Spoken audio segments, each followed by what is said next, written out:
देखो पिछले क्लास में पढ़े थे वर्णों का उच्चारण स्थान, आज पढ़ेंगे अल्पप्राण और महाप्राण।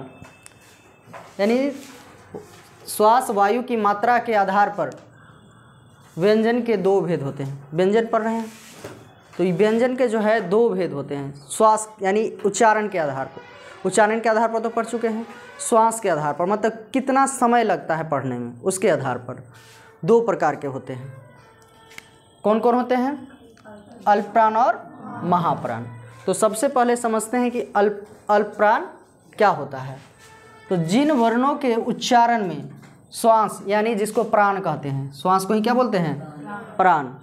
श्वास वायु की मात्रा कम होती है उन्हें अल्पप्राण कहते हैं। मतलब बोलने में श्वास कम लेना पड़ता हो, उसी को क्या बोलते हैं? अल्पप्राण बोलते हैं। जैसे प्रत्येक वर्ग का प्रथम, तृतीय और पंचम वर्ण तथा अंतस्थ व्यंजन। जैसे यहाँ क्या है? क। क्या कहें कि प्रथम, तो क बोलो ख, तो क बोलते हैं उससे ज़्यादा उच्चारण में श्वास लेना पड़ता है।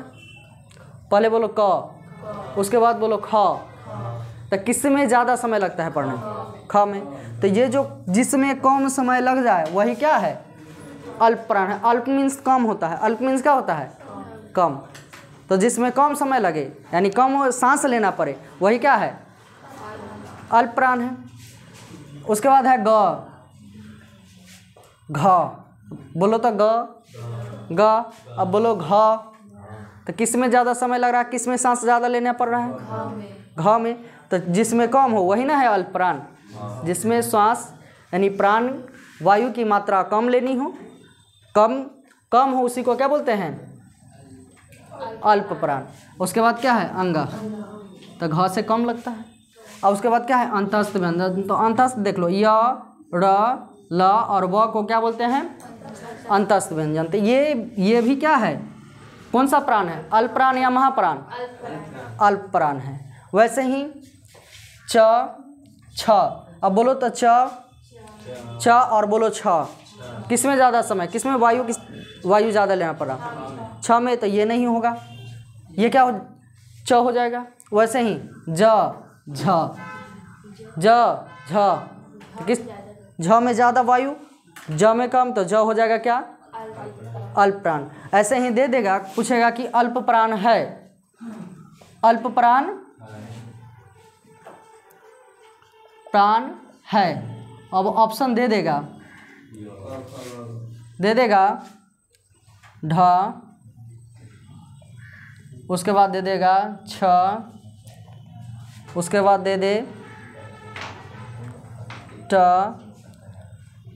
और उसके बाद दे दे भ। बताओ कौन सा है अल्पप्राण है? कौन सा है अल्पप्राण इसमें? तो ये देखो, ये तृतीय है, ट, ठ, ड। जहाँ देखो क्या है? ढ है, तो ढ होगा? ढ। ये चतुर्थ है, होता कौन है?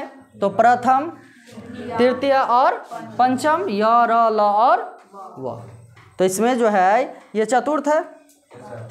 छ द्वितीय है, तो द्वितीय होगा? नहीं होगा, तृतीय होगा। और ये क्या है? ये चतुर्थ है। प्रथम होगा, तो प्रथम इसमें कौन है? वर्ग का प्रथम वर्ण ट है, तो ये ना होगा। छ कहाँ था? ऑप्शन छ बोल दिया। अब ध्यान दो, ट, ठ नहीं होगा, क्या हो जाएगा? ड और न, टवर्गी न। त, थ नहीं होगा, द होगा, ध नहीं होगा, उसके बाद क्या हो जाएगा? न हो जाएगा। प, फ नहीं होगा, ब होगा, भ नहीं होगा और म हो जाएगा। क्या हो जाएगा? क्या कहलाएगा? अल्पप्राण। यानी जिसमें सांस कम लेनी पड़े, उच्चारण में सांस कम लेना पड़े, वायु कम लेना पड़े, वही क्या कहलाता है? अल्पप्राण। तो समझ में आया? इसमें दिक्कत होगा, इसमें से कोई पूछ दिया जाए तो इस प्रकार से पूछा जाएगा। अल्पप्राण क्या है? नहीं, अल्पप्राण है, इसमें कौन है?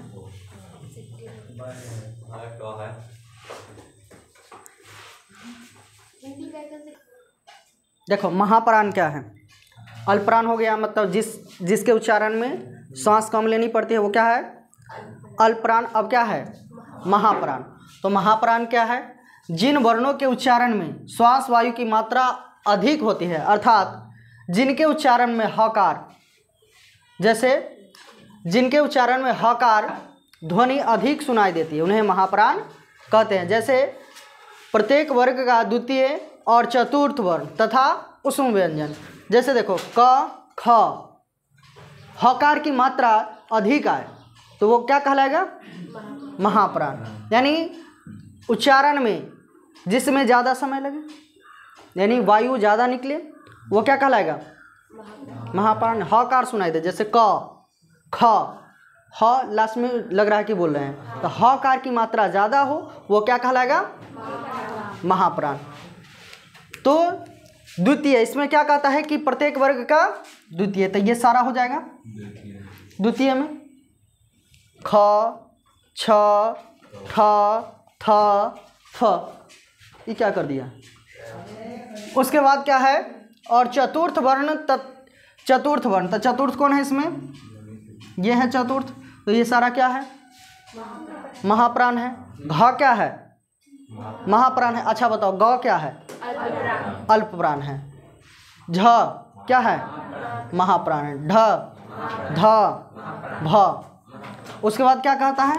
उष्म व्यंजन। तो उष्म व्यंजन यानी जिसके उच्चारण में गर्म वायु के साथ हो। श, लाभ, मूर्धन स, दंत स और ह, ये क्या है? उष्म व्यंजन है। पूछता है कि उष्म व्यंजन की संख्या है, उष्म व्यंजन की संख्या कितनी है बता इसमें। तो इस समझ में आया?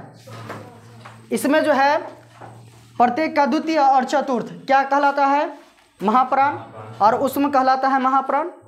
और प्रथम और पंचम, प्रथम तृतीय और पंचम क्या कहलाएगा? अल्पप्राण। तो अल्पप्राण और महाप्राण समझ में आया? कोई दिक्कत?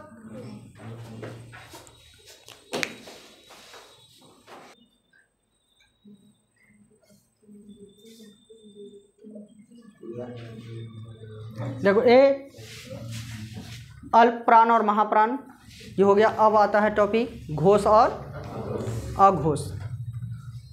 ध्यान दो, संपूर्ण स्वर और व्यंजन वर्णों को स्वर तंत्रियों में कंपन के आधार पर, यानी बोलने पर जो कंपन होता है, उच्चारण करने पर कंपन जो आता है, उसके आधार पर दो भागों में बांटा गया है। जिसमें से पहला क्या है? घोष या सघोष। घोष कहो या सघोष। और दूसरा क्या है? अघोष। अच्छा एक बात बताओ, कुल वर्णों की संख्या कितनी है? कुल वर्णों की संख्या 52 है। अच्छा बताओ, स्वर वर्ण की संख्या कितनी है? 11 है, जो सामने लिखा हुआ है ना। अब पहला है घोष या सघोष।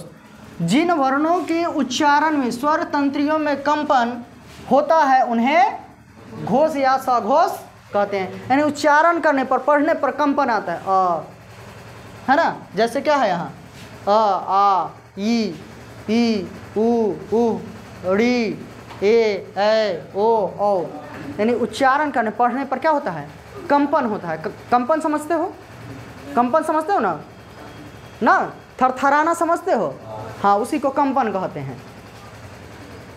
तो इसमें से आ जाता है सभी स्वर। तो स्वर ये है, स्वर की संख्या कितनी है? 11 है, तो सभी स्वर हो गया। उसके बाद है प्रत्येक वर्ग का तृतीय, चतुर्थ और पंचम वर्ण। प्रत्येक वर्ग का तृतीय, चतुर्थ और पंचम। तो इसमें कौन कौन का रहा? तृतीय। तो तृतीय हो गया, जैसे ग, ज, ड, द, ब, ये हो गया। उसके बाद क्या कर रहा है? चतुर्थ, घ, झ, ढ, ध, म, भ।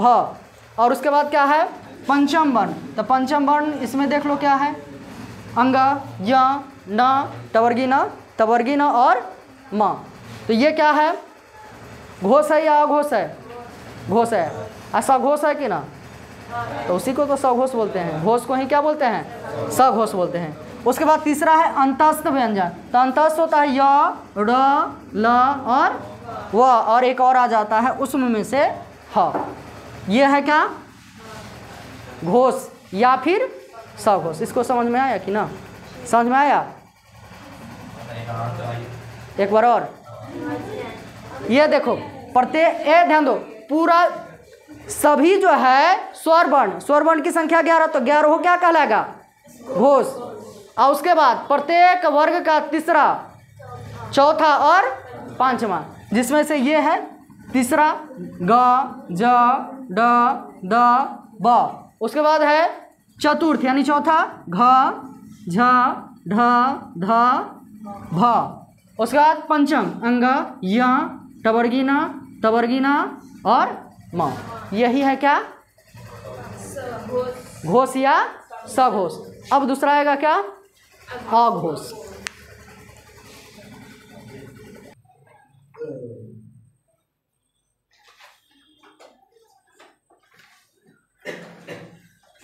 चलो अब क्या है?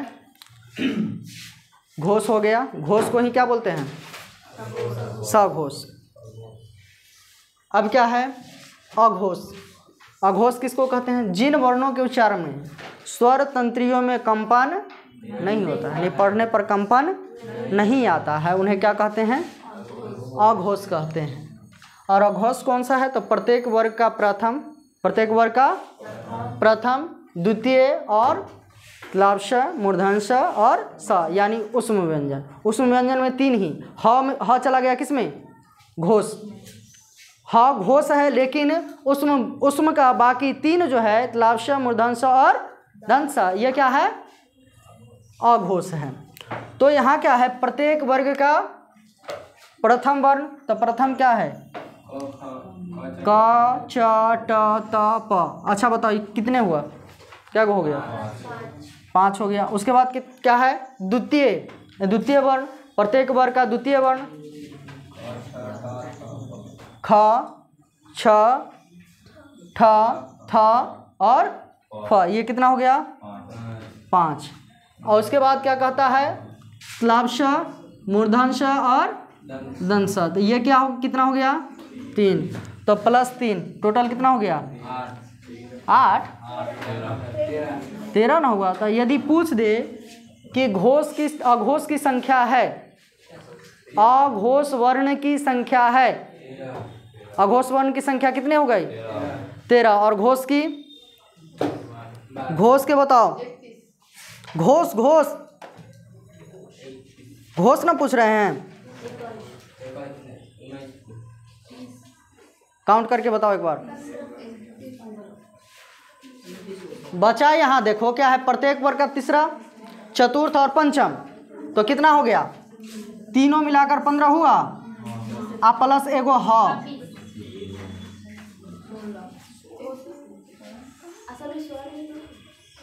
अच्छा सभी स्वर भी हैं? हाँ सभी स्वर भी। हाँ 11 कितना हो जाएगा?